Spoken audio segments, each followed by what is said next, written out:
Well, hello and welcome to the e-commerce podcast with me, your host, Matt Edmondson.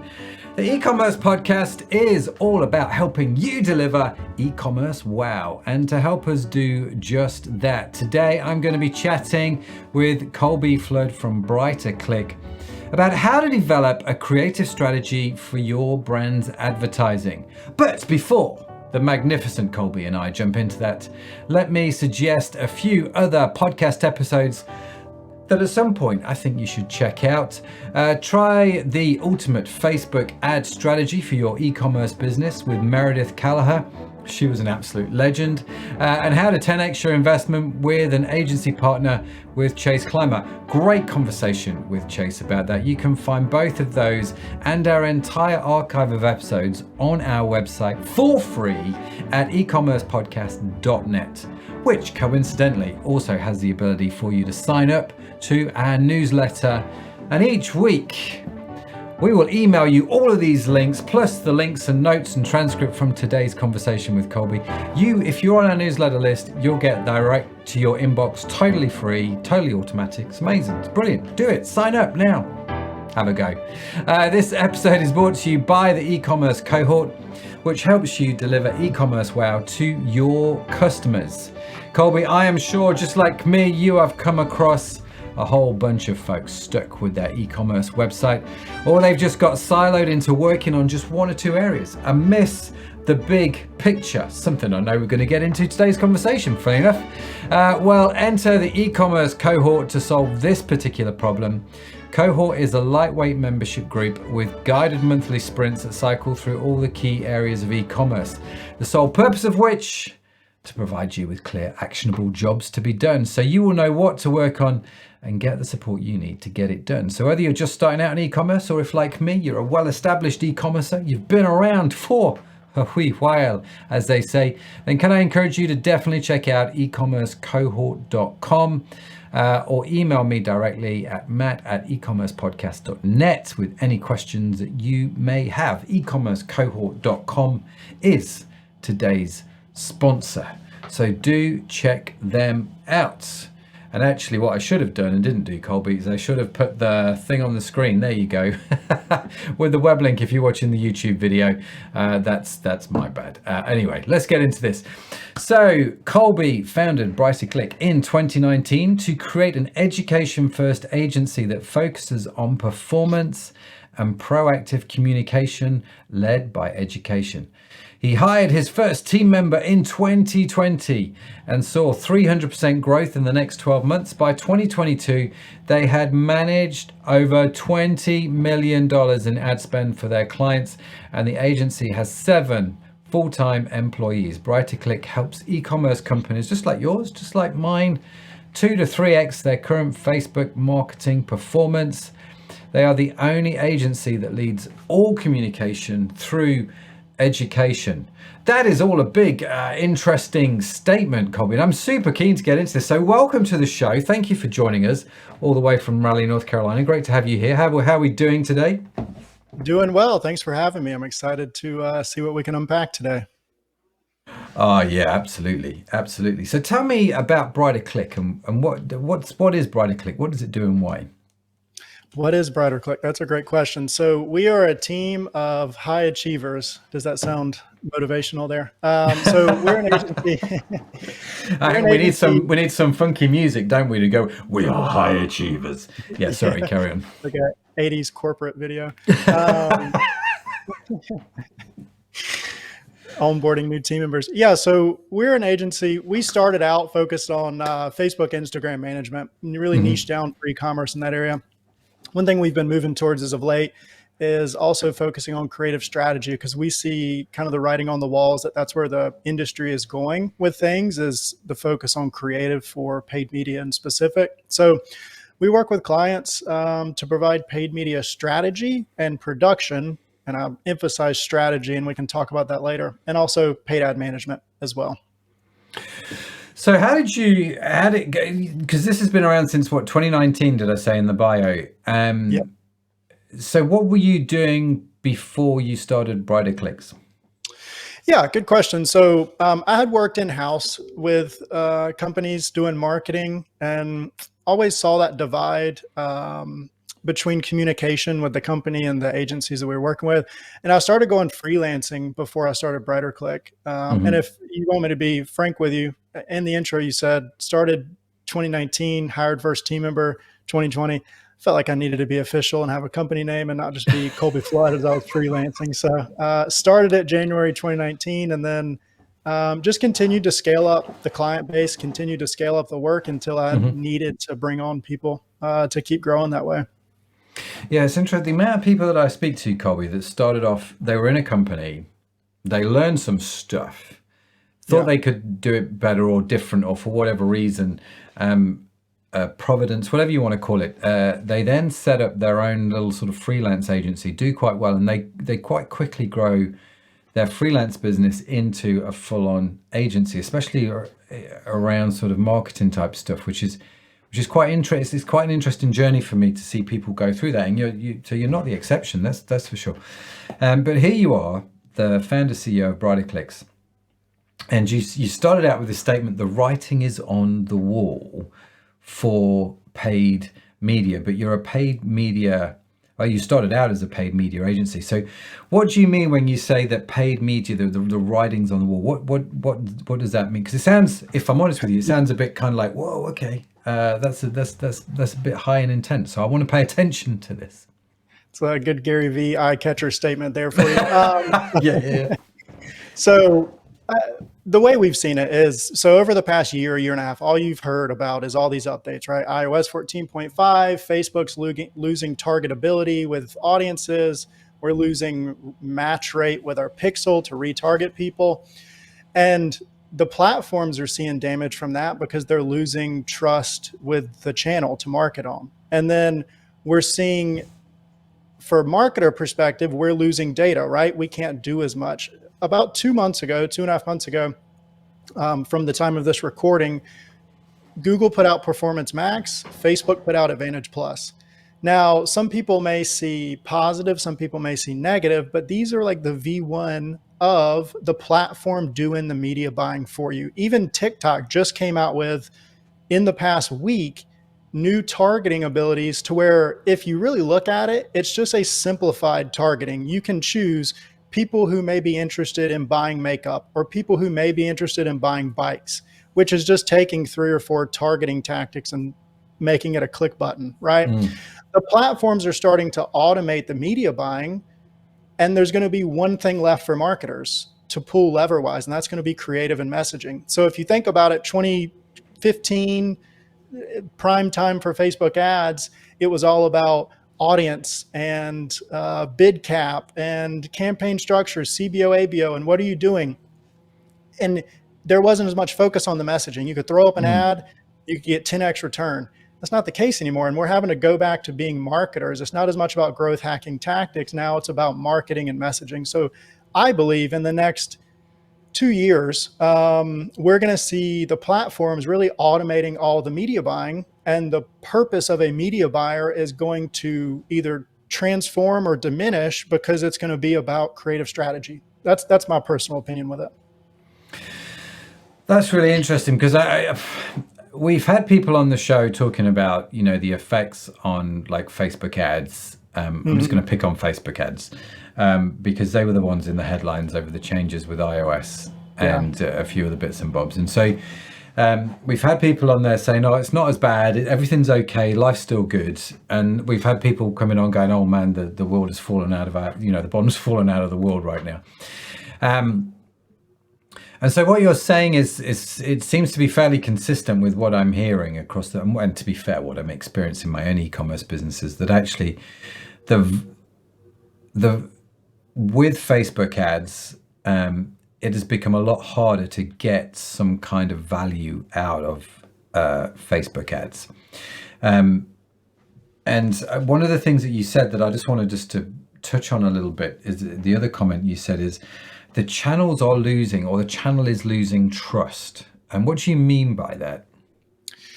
I've heard, so you keep seeing in reports, where is marketing budget going to go in 2023, right? And as I get on sales calls with potential clients, I hear time and time again, we're not sure Facebook is still the place to be marketing. Maybe we need to be doing a different channel because people aren't seeing as good results. So I think there's a general buzz about Facebook that people just aren't as confident in it in 2022 as they were in 2016, 17, 18, right? And people are believing because of the shifts that we've had that maybe it's going to have some troubles. And of course, Zuckerberg's been working on metaverse and all these news things and all this stuff is happening. So I think it's just kind of shifting people's perspective a little bit. We're still seeing great performance on Facebook ads. It's just not as easy for smaller brands as it used to be, Facebook ads. So, and that's an important point, because I'm like the guys that have been calling you on the phone. I'm literally sat here talking to the guys in our marketing team. We had a brainstorming session last week. We went out and we, for one of our ecom businesses, and one of the questions I asked the team is, listen, do we even spend money on Facebook ads next year in terms of, budget and performance, given what we're seeing at the moment and the way it's going, and actually just the sheer avalanche of people, as in the end user, who are not using Facebook or Instagram anymore. So it seems to me to be both sides, that the ads people are leaving, but also the users, they're not using it as much as they should. I'm sat here as an ecom business thinking about that. But I've just heard you say, actually, you can still get great performance with the ads. So should I bail or should I stay? Is the question. Can I ask you a few targeted questions? Do you mind? Go for it. No, absolutely. What's your AOV for your store? About in sterling, it's about 50 sterling. So it's whatever, about $60. And refresh me on your product type or your. So the site that I was talking about is the site which sells these. It's the supplements, the vegan supplements. Okay. So here's what I would tell you, and kind of going towards creative. Facebook ads is getting more difficult for non-well-known branded companies or products, right? And specifically with supplements, because that can be a more difficult niche to be in terms of marketing that way. So the key thing that I would really focus on, regardless, whatever the right word is there, of which platform you're going to go to, is making sure to not skip the branding and the messaging part of the business. And not saying that you have, just kind of speaking in generalities now. Sure.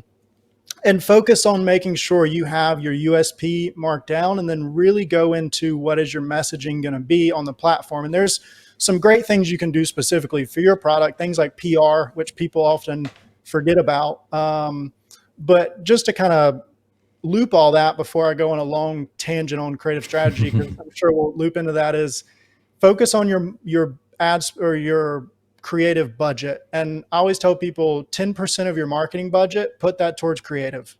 And as you scale your marketing spend, your creative spend should scale as well, right?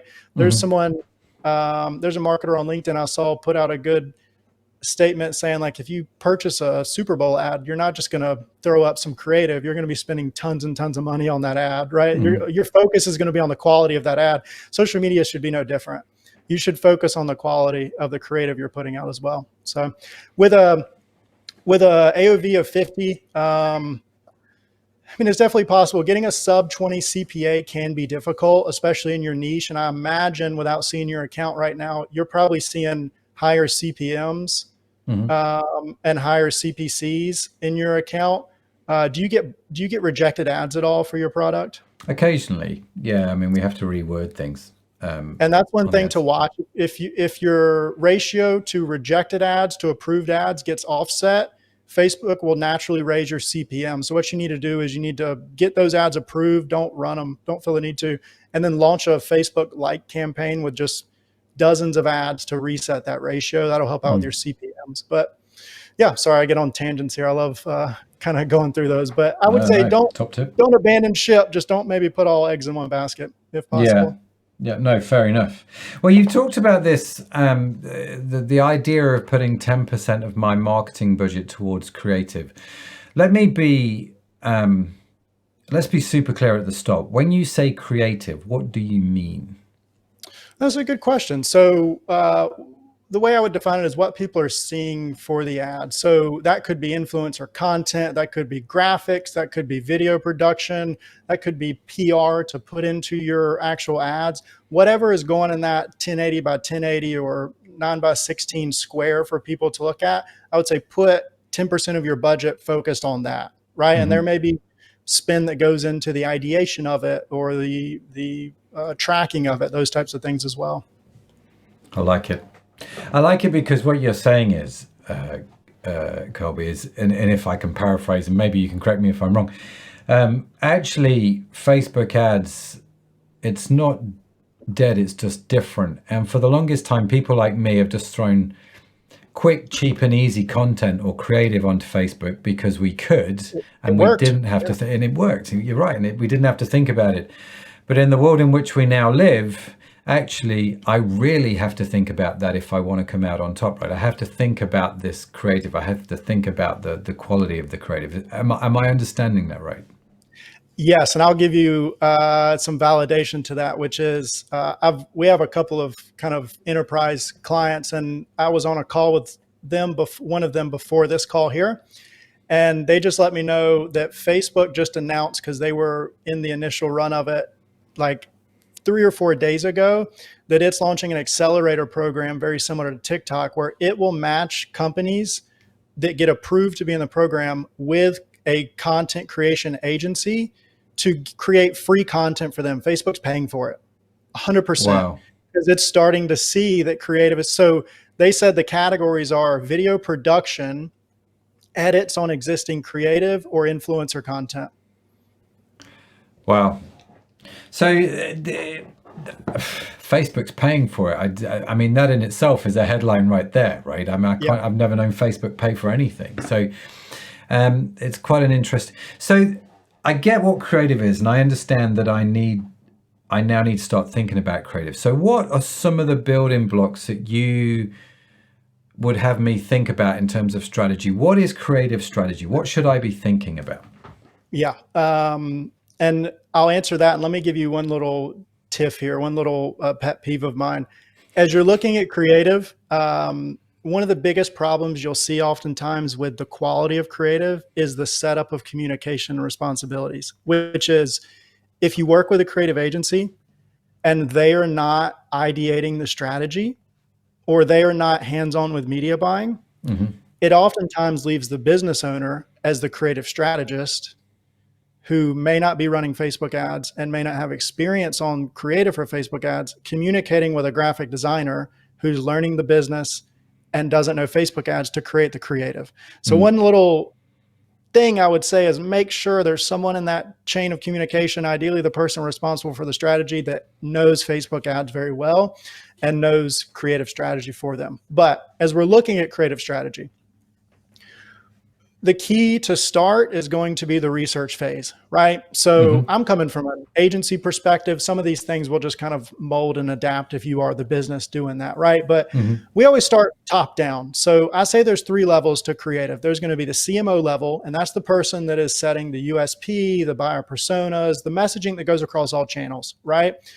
You take that information and you move it to the ad strategy level, which is what we're talking about, which is going to be determining what part of the USP and the messaging and the personas you're going to try to hit with your channel. And then the next level is going to be the actual graphic design work, the creation of it. So I would start by looking at the brand Bible and the brand guidelines, making sure we fully understand the USP. And ideally, if you have like brand voice or brand identity, so let's say friendly, approachable, funny, those types of things, looking at how you can match those to different levels of the funnel if you're wanting to kind of be targeted that way, okay? And then we want to start doing research on the brand and also your competitors. So I would look at doing competitor research, going through the competitors' Facebook ad libraries and looking for, and when I say messaging and themes, the goal is to be as broad with it as possible to start. And here's what I mean. So go through your competitors' ads, and we want to see from their messaging if they're talking about things like founder story or benefits of use or ingredients and supplements. Like, what are the super high level things that they're talking about? And with the creative, we want to look for creative structures. And my best way to explain that is if you go to 3 or 4 of your competitors, and you especially see this in the clothing companies a lot, and you look at their creatives, if you're looking at it from a forget about the pictures and just focus on the structure of how the creative is placed, you will see trends. So let's say there's one where it's 3 images. 50% of the screen on the left side is just one image, and on the right side, it's 2 images stacked. So that would be a 3-panel image right there. Mm-hmm. So that's a structure. Or it may be the product keyed out, where it's just the product laid over top of a lifestyle photo of somebody with a quote. That's a flat lay lifestyle combo. You want to be looking for those trends within their creatives as well. So do the competitor research that way. And then you really want to get a voice for your business or for your customer. So we look at, of course, your Google Analytics data, right, to understand who Google is saying is your best customer, but Reddit comments, reviews, right, comments on your Facebook ads. We want to look for the pros and cons, right? Because with the pros, we can double down on those in our messaging. But with the cons, we understand what may be holding somebody back as they're transferring from top of funnel to middle of funnel or from middle to bottom of funnel of not making a purchase. And if we don't spearhead that and give them some messaging to address those cons with either counters or validation, they're going to go do their own research, and then they're not going to end up going with a competitor of yours, right? So we want to find the pros and cons in the messaging, and then look through your own Facebook ads and have that same structure mindset and see, okay, when we talked about Founder Story, they performed very well. When we talked about discounts, it performed very well, right?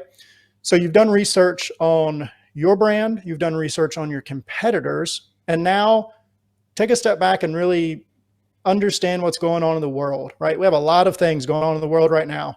Is there any world event, financial, country to country, that may be changing the buying habit of your customer? The answer right now, especially, is going to be yes, right? Mm-hmm. And because of that, maybe it's recession, maybe it's a global conflict. How can you empathize with your customer and resonate your messaging towards that, right? To understand that something's going on. That's the research phase. Now I could keep going on because there's a couple other phases, but I'll give a rest there and say any thoughts or anything as we're kind of looking at that. Well, one, you've started with research, which is interesting. I mean, everything that to be fair, any framework that I teach always starts with research. You've got to know what's going on. And so instantly I'm with you, Colby. I'm not going to lie. You've won me over already.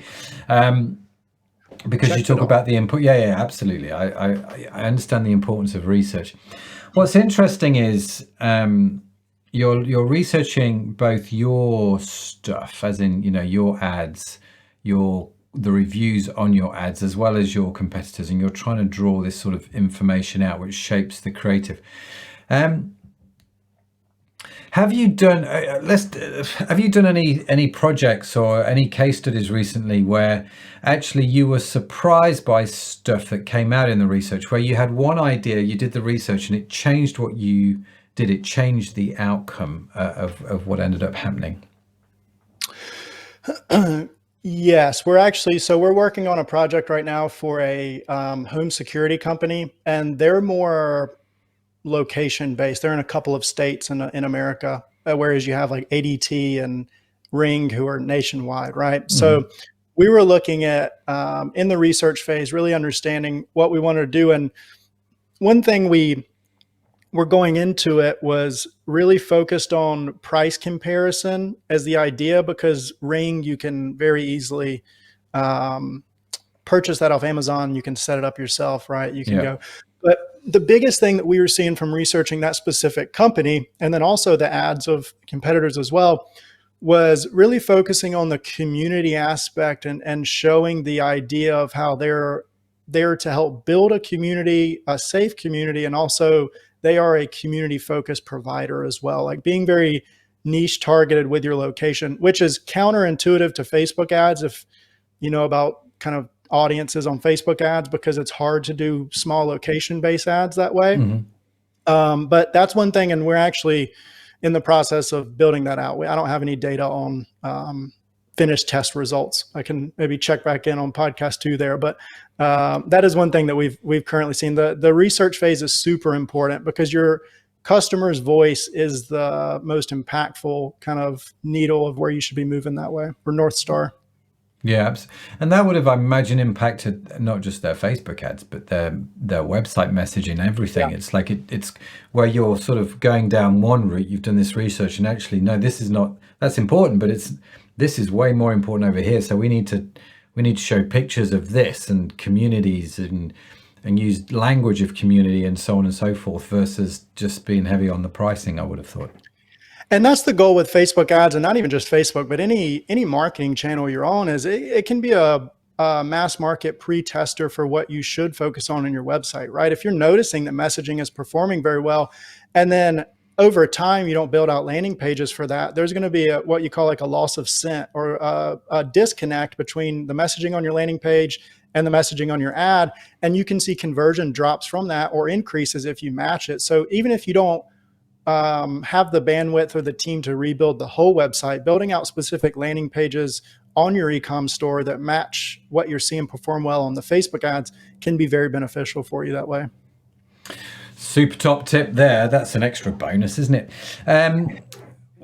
How would you monitor the performance and understand what's performing well if you outsource, say, your ad buying to another company? So, you know, your pet peeve, going back to the start, you've got multiple people involved in the whole thing. So I know plenty of people, for example, that might go, well, Facebook ads, we just kind of give that to that agency over there, and we spend this much, and we kind of think it generates this much over here, but that's probably about as much as they know. Is there an easy way to get started with that if I want to go find out, or is it quite involved? For tracking? So I'll go with 2 things. One is going to be naming conventions, and one is going to be tools that I would suggest. So naming conventions, what we do at BrighterClick is we'll focus on assigning specific naming tags in your ads to specific creative. So like we'll create a spreadsheet, and one tab or one spreadsheet is going to be for your copy. One's for your headlines, one for your landing pages, and one for your creative. And every row is a different creative or a different copy, right? So what we'll do is we'll say copy is CO, creative is CR, headline is HE, and landing page is LP, and every row gets a new number. So you'll have an ad that will take from those, and let's say you create one ad and it's going to be CR10, CO2, HE3, LP1. So you know which assets that are.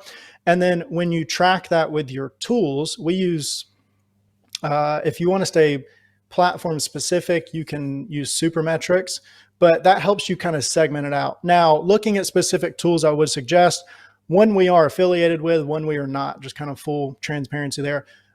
Triple Whale is super important for overall data tracking, not just creative. Overall, because first party data is super important now. That's the one that we have affiliation with. The one we do not have affiliation with that is for creative tracking is motionapp.com. Motionapp.com is a very, very important tool for creative tracking. Great thing is they set it up for you as well. So they walk through your business and they set up what you want to be tracking. They build out those dashboards. I would highly suggest, if you're wanting to really put your focus towards creative, to look at Motion or something similar for your creative tracking. That's fantastic. We will, of course, link to those in the show notes. So, Colby, you talked about the research phase. You said there's a couple more. What are those? Yeah. So once you go through research, really start looking at your strategy planning, right? So we've looked at the ads your competitors are running. We understand what type of creative, what type of messaging they have. We've gone through your audience reviews, comments, and we've gone through the past performance of your account as well. Now you want to really start mapping out what creative and messaging structures you're going to use for each level of the funnel. And ideally, when we do this, we look at always starting messaging first, because messaging has to come before creative. The messaging is the purpose. The creative is designed based off of that. Yeah. And we'll try to pick 3 to 4 messaging themes at each level of the funnel that you're going to be running ads for. And then from there, try to find at least 3 to 4 creative structures that are going to match those messaging themes. So let me give you an example. We work with a company called Great Wrap. They're a sustainability business out of Australia. They take, when you make French fries and potato chips, little fun fact here, there's a byproduct waste from it. They take that, which gets turned into little pellets, and they make cling wrap out of it. So like Glad Wrap, they make cling wrap, and their goal, their brand mission is to eliminate plastic waste from the world, right? Mm-hmm. One roll at a time.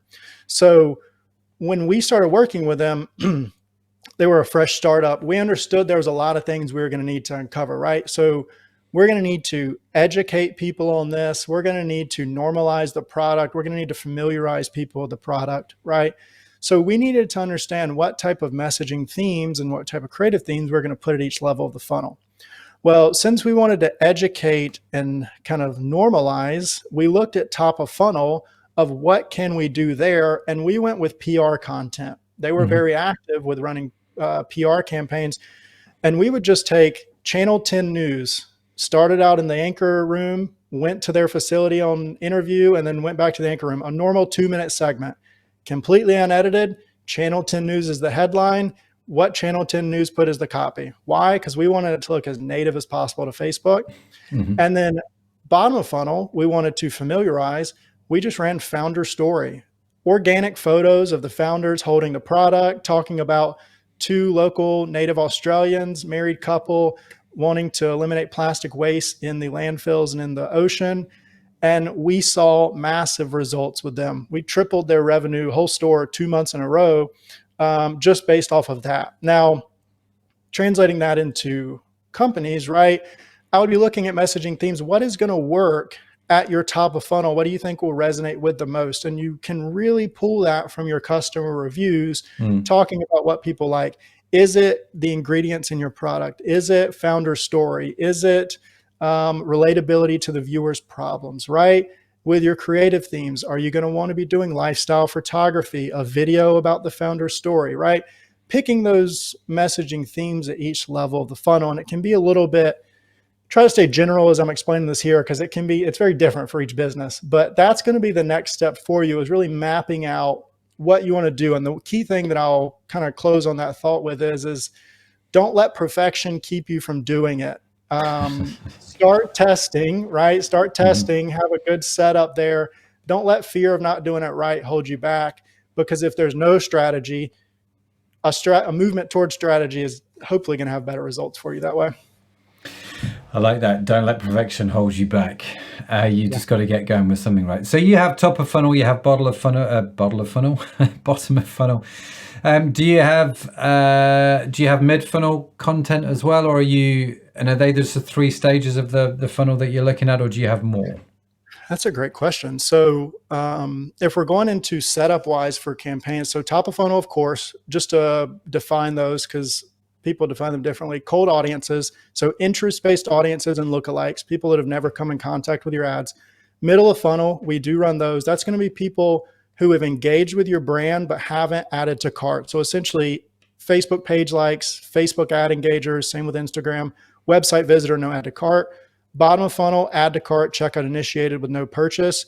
And then the key part of the whole account that so many accounts miss out on is existing customers, loyalty campaigns. Those are super important for end of season sales, new product releases, discounts, cross sells.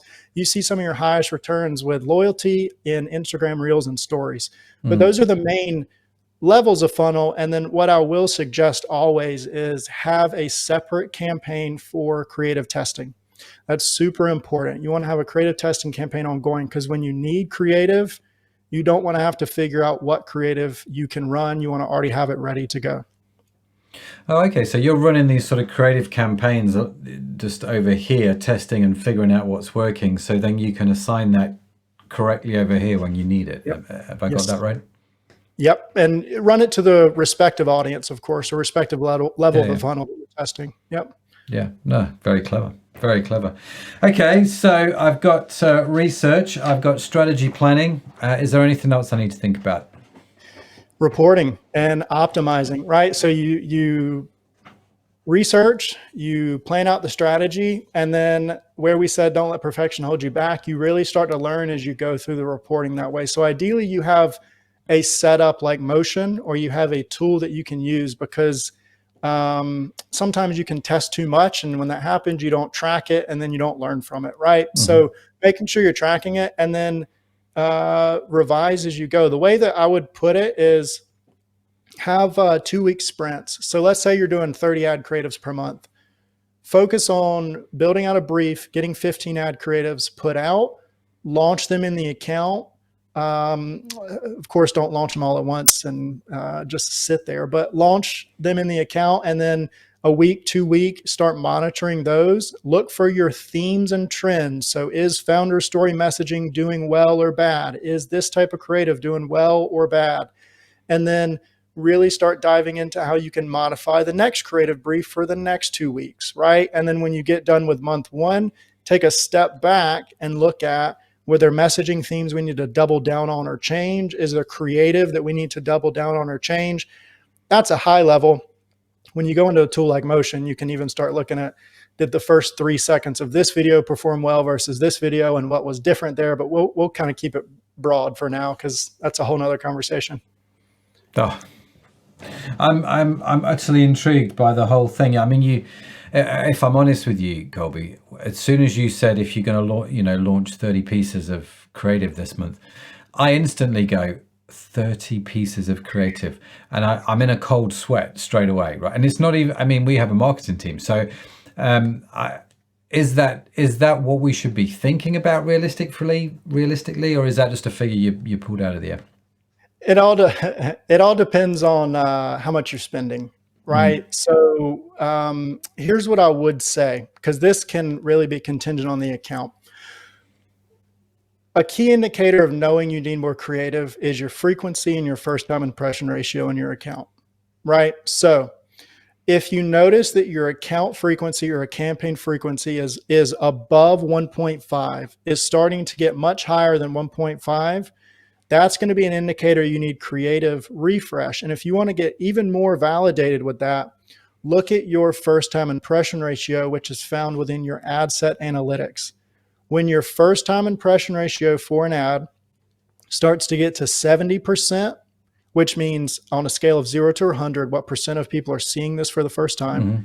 When it starts to get to 70, that's when you know you're going to need to start looking at changing creative. When it gets to 50 or lower, unless metrics are good, right, you really need to start changing creative, because if performance is bad and that first time impression ratio is low, it's probably because it's burnt out. And sometimes you'll see, as you start taking this into account, oh, this ad's at 2%, this ad's at 4%, right? So those can be clear indicators for you. It can be different for every account. I like to say 30 because it gives you a good amount of creative to test through, because not all creative is going to be good creative, right? So it gives you room to hopefully have some creative you can scale with and test with that way. Yeah, no, that's great. And it's probably worth, I'm assuming actually it's probably worth saying that 30 pieces of ad creative, some of those, are they 30 individual different pieces, or are they like 5 or 6 key ideas with different variations of it attached? That's a good question. So I wouldn't say it's 30 ad structures, right? So like 3-panel versus flat lifestyle combo versus, I would say it's you pick your structures, and you can definitely create some variations of it that way, so that you have more to test with there. Yeah. Fantastic. So Colby, I'm listening to you talk, and I've got, again, as avid listeners of the show will know, I'm an avid note taker, and I've got plenty of notes in my little journal here. Where do I get started? How do I get moving with a creative strategy that way? Mm-hmm. Yeah, I would say definitely get started with the creative research. If I'm plugging myself, one thing that we could provide in the links here is we have a PDF document that lays out this strategy. It's a kind of a fill in the blank thing to make sure you follow the right path that way. Start with your research. Really understand what your customers are saying and what has worked in your account. If it's not broke, as we say in North Carolina, if it ain't broke, don't fix it. Double down on it that way. And then start looking at making sure you have the resources in-house to create creative. And if you don't, find someone that does. And ideally, the same person that is doing the production is also coming up with the strategy and the ideation of what's going to happen that way. Fantastic. Listen, Colby, I am aware of time, and the hour is fast approaching. So let me ask you a slightly left field question, if I may. Now you've in effect spilled your beans on the whole creative strategy thing. As you know, this podcast is sponsored by the eCommerce cohort, right? Which is this sort of monthly mastermind group. And there's people in the cohort, and imagine they're all together in a hotel room. And you've just spent 3 hours with them, or however long it is, outlining your strategy, giving them point by point, this is what you do. This is everything that I know. It's your best speech you've ever done. I know you did a conference, didn't you? An online conference. I saw on LinkedIn you've done your first conference really recently. So you've got that under your belt. Yeah, well done. What conference was that? AdWorld. So you've just done that, right? And it could be AdWorld, it could be the cohort. You've done it. The crowd's going wild. Yeah, go Colby. It's the best thing you've ever done. You take a bow and you do that thing that they do at the Oscars, and you just say, "I would just like to thank." Who would you thank, and why? Would it be a person, a book, a mentor, a podcast? I don't know. Whatever. Who are we grateful for? For where I am right now.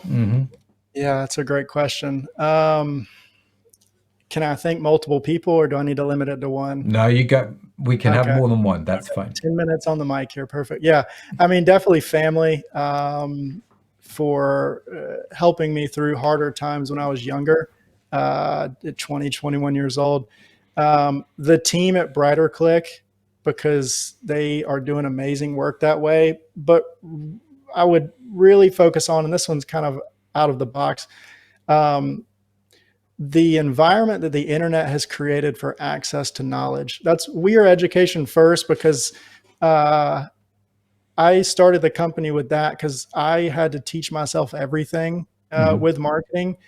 And I did that through ordering books off Amazon, going to AdWorld conference, taking online courses, edx.org, everything that I could for marketing for Facebook ads. And we're at a point now to where, 30, 40 years ago, you were limited to what the encyclopedia had on one page for one topic, right? Like if you wanted to know about what a plane was, you had maybe a page of knowledge that way. We have infinite knowledge now. You can really access anything you want through the internet and through books that way. So that's a whole different passion of mine, is education first. But yeah, and when you say education first, is that because it has come out of this, you've had to teach yourself? Yeah, I think so. And I think I see how important it is, right? So our education first has 3 pillars to it. The first is really what feeds the rest, which is educating our team. So you work at BrighterClick, like we strongly recommend, suggest, not sure the legality of saying require, you take a paid course, conference, something that we cover for you every quarter. And we have channels within Slack that are just focused on education. And like, we're always looking to see how we can help our team members grow, whether it be in their field, or we have a media buyer right now. We're putting on a training path to go towards like a CMO role, right? Really trying to give people that opportunity. And then the second pillar is educating our clients. 99% of agencies just suck at communication. And it's not just the speed of response, because I know that's one pain point, but it's the quality and the detail of response as well. We like to make sure we're educating our clients through communication so that they have all the information they need that way. And then the third is educating the public. I know there's a lot of people out there. So I had to educate myself. Thankfully, with my circumstances, I was in America. I had the means to have a job that could afford to purchase those things. But there's people at second turning points in life, leaving the military, going through divorce, in a country where the economic state is not the best, that can't pay for things, right? They can't pay for courses. So our goal is to put out free education to get people the education that they need. But yeah, I think it came from that, because I understand that your learning is not limited to college or the school that you go to. It's continued. Facebook ads was different 3 years ago than it is today, right? So a degree doesn't do much for you there. It's all about continued education and the access to that. I couldn't agree more. And like you, I have devoured more books than I care to remember, more online courses than I care to remember, and a desire and a pursuit to understand my craft. And I think it's one of the most remarkable things. And it's, did you do college? I went to university. Did you go to college? I am a happy college dropout after 1 year that was not focused on college, but I fully respect getting a degree fully. It's interesting because my kids, my two boys, I have 3 kids. My 2 boys are at uni. Zach started this year. It was his first year at university, and Josh has been at uni a couple of years. And I remember having conversations with friends of mine that own agencies, because Josh was interested in computer programming. And they were saying to me, listen, if you want to get into programming, probably best you don't go to uni. Well, this is not what they would have said years ago, when I was looking at it. But it's this whole thing now, actually, the world is a different place where education is concerned, and it's all getting turned on its head. So I love your philosophy. I think it's great. And I think it's, I can see why it will resonate. Colby, listen, how do people reach you? How do they connect with you? How do they get that free PDF? Yeah, so free PDF, if there's links provided in this podcast, I can definitely send that over to you. So there'll be that. And some additional free content they can get for education. If you go to our homepage, brighterclick.com, in the Home Hero section, so the top of the page, there will be a button to download the current creatives that we're seeing performing for Facebook ads.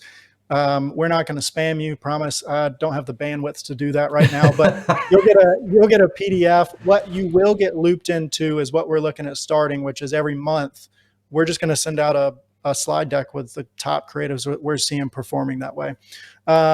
Reach out to me on LinkedIn, Colby Flood. Be glad to connect with anybody and just kind of talk shop or talk opportunity there. Fantastic.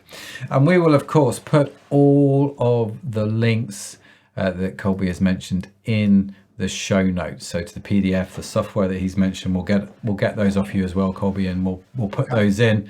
And we'll even put your affiliate link in, because why not? It makes no difference to anybody else, right? So we'll add those to the show notes, which you can get at ecommercepodcast.net, or you can get them direct to your inbox if you have signed up for our non-spam newsletter, because like Colby, we don't have the bandwidth either. We only just remember to send the newsletter out, let alone anything else. So it's a funny one. Colby, thank you so much for joining me on the e-commerce podcast. It's been an absolute treat, man. Real pleasure to meet you. And thank you for sharing your thoughts and insights. Lots of stuff to think about, lots of conversations to have. Thank you so much for having me. It was a great time. Oh, it's been brilliant. So there you have it. What a great conversation. Huge thanks again to Colby for joining me today. And also a big shout out to today's show sponsor, ecommercecohort.com. Do head over to the website, ecommercecohort.com, for more information about this new type of community that you can join. Be sure, of course, to follow the e-commerce podcast wherever you get your podcasts from, because we've got even more great conversations lined up, just like today's one with Colby, and I don't want you to miss any of them. And in case no one, dear listener, has told you yet today, let me be the first person to do it. You are awesome. Yes, you are. It's just a burden we all have to bear. Some of us more than others, but we're still all awesome. The e-commerce podcast is produced by Orion Media. You can find our entire archive of episodes on your favorite podcast app. The team that makes this show possible is Sadaf Baynor, Josh Catchpole, Estella Robin, and Tim Johnson. Our theme song was written by Josh Edmondson and my good self. And as I mentioned, if you'd like to read the transcript or show notes, head over to the website ecommercepodcast.net, where you can also sign up for our weekly newsletter and get all of the good stuff direct to your inbox, totally free, which is amazing. So, Colby, that's it from me. That's it from you. Thanks everyone for joining us this e-commerce podcast. Have a fantastic week wherever you are, and I will see you next time. That's it from me.